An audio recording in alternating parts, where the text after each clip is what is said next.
Hey, what is up, mortals? It is Bone Loss here with a new video for you. Welcome to part 9 of What If Izuku Got One for All Early. I just wanted to greet you guys by saying sit back and relax. You're in for a treat. So we begin. Izuku stands there in awe, looking at All Might. Huh? The younger All Might repeats his question. How are you, young Midoriya? I'm doing alright, I guess. Midoriya tears up a bit after being able to see All Might again. Are you sure? Your body's not doing so well, is it, Midoriya? Midoriya shakes his head. You did my job better than I did, young Midoriya. But sadly, it came at a greater cost than my fight did. You remember my injury, don't you? Yes, I do, All Might. I sustained that injury fighting the same villain you did, Midoriya. His name is All for One, our sworn enemy. He has the ability to give and take quirks at will. Our job as pillars is to defeat him. Midoriya interrupts All Might. That doesn't matter to me. I only wish to be a true hero. A hero that everyone can rely on, just like you, All Might. All Might waved his hand over the young hero. Suddenly, Midoriya is overseeing how the original user of One for All received the quirk. When All for One, his own brother, gave it to him. The original user turned towards Izuku. He had a look of sorrow in his face. Wielders of One for All were known amongst themselves as the Damned. A means to an end, most living out short lives. Nana Shimura and Toshinori being the exception, however, this kid before him may have just lit the way for the forsaken destinies that follow. You poor child. To think another quirkless soul would be condemned to such a fate as this. The pale and frail figure meandered loose-limbed towards the brat. Though, it seems your fate turned brighter than most. An uncanny circumstance, you could call it. I look forward to seeing how the merits of heroism will push your journey forward. He lunged his arm straight through Izuku's torso. Regardless of his arm reaching elbow deep, there was no hand on the other side. Midoriya still struggled to gasp for air, as if the arm suffocated him from inside. Do us proud, young hero. Thank you for releasing my brother from his sins. Izuku's eyes sprung open as his lungs shook wildly with the hyperventilation that he was undergoing. His hand was gripped tight along his chest, squeezing his shirt to calm down. It didn't take long for Izuku's eyes to adjust to his pigsty of a room.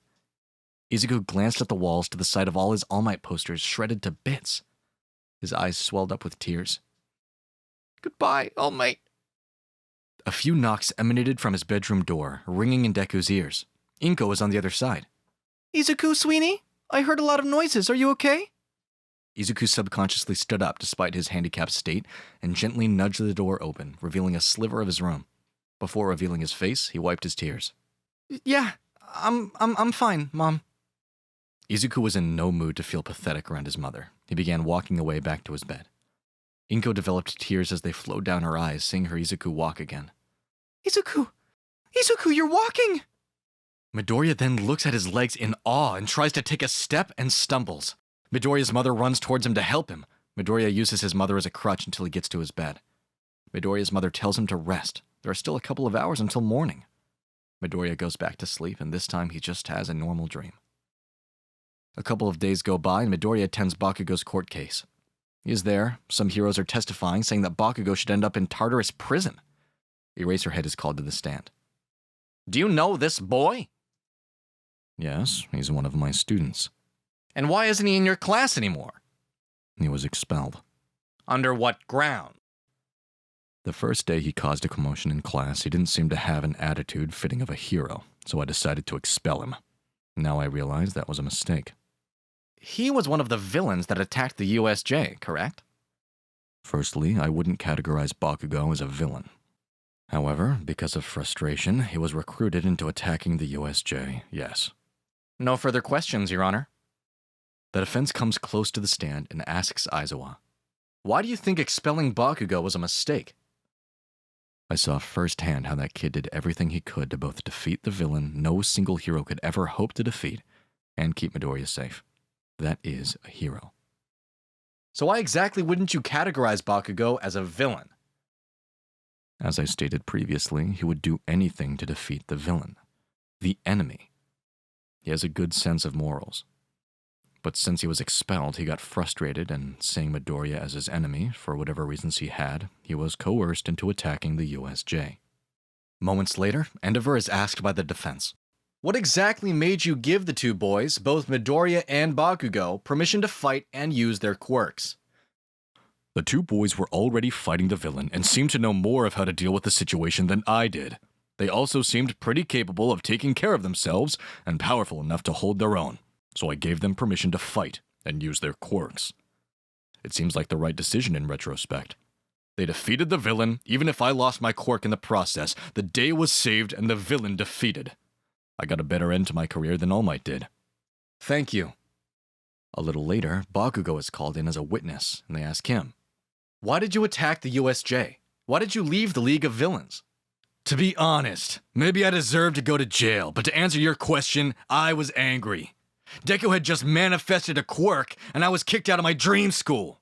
I was really angry, and on my way home, I started using my quirk subconsciously and destroyed some property. This got All Might to arrest me. I'd lost everything I'd worked for, everything I felt belonged to me.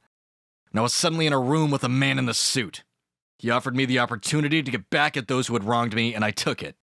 I wish I didn't, because now, because of me, All Might was killed. Once I realized this, he appeared again, and he said he had a gift for me. A little later, I ran away from home so he couldn't find me anymore. After Bakugo was done answering questions, the defense says, I call Izuku Midoriya to the stand. Bakugo left the stand, and as he walked, he focused all his will to avert his gaze from Izuku. Izuku answered the atmosphere in kind by doing the same. Bakugo wiped off the rest of the tears he displayed, and Izuku sat down in front of the court. How do you know the accused? I've known Bakugo since we were little. We were childhood friends until he manifested his quirk and went to the same school until he got expelled from UA. Would you call Bakugo a villain? No, I wouldn't. He may have made the wrong choices, and he has been manipulated by All for One, but Kacchan, more than anybody I know, wants to be a hero. He just sometimes lets his emotions get the best of him. I know Kacchan better than this. He's not what you're making him out to be. Are those wounds and scars because of Bakugo? Not exactly. They were caused because of the fight against the villain. I gave everything I had and wouldn't defeat him without Kacchan's help. He more than anyone deserves to be a hero. The defense then says, no further questions, Your Honor. The jury then goes to decide Bakugo's fate. An hour later, the jury came out. The judge asks them, what have you decided? A member of the jury says, we, the jury, find the accused Katsuki Bakugo. Everybody's at the edge of their seats. Not guilty. The members who were rooting for him got very excited. Endeavor puts his hand on Bakugo's shoulder and tells him, good job, boy. You are now free to become a hero. I will be keeping an eye on you, though, to make sure you don't stray out of that path. Bakugo nods. Thank you. Eraserhead then tells Bakugo, well, now that that's done with, I want to offer you a deal. You would be joining us at UA in the hero course next semester. You would have to go to remedial class until the start of next semester. Would you be willing to do that? Yes, Bakugo replies with no hesitation. He's always wanted this. Great. However, you will be on probation for a long time. You slip up or do anything out of line and we will have to expel you again. Do you still want to pursue this opportunity? Yes, I won't let you down. Aizawa smiles. Good. He then turns to Midoriya. What's up with you? Midoriya jumps a bit, looking at Aizawa. You're looking a lot better. I hope your condition keeps improving. Also, you shouldn't be in school. Midoriya takes out a note. I had the school give me permission to come here. I needed to do this. I needed to be here. Now that the trial's over, let's go celebrate. Come on, Kacchan. Katsuki kept his back turned away from Izuku. He nodded without saying a word. Eraserhead, Bakugo, and Izuku go out to eat to celebrate this bittersweet occasion. The next day, Midoriya returns to class. Aizawa walked in the classroom and said that they'll be choosing hero names and internships. Midoriya goes up on the stand. It was nerve-wracking to display the name he had written down.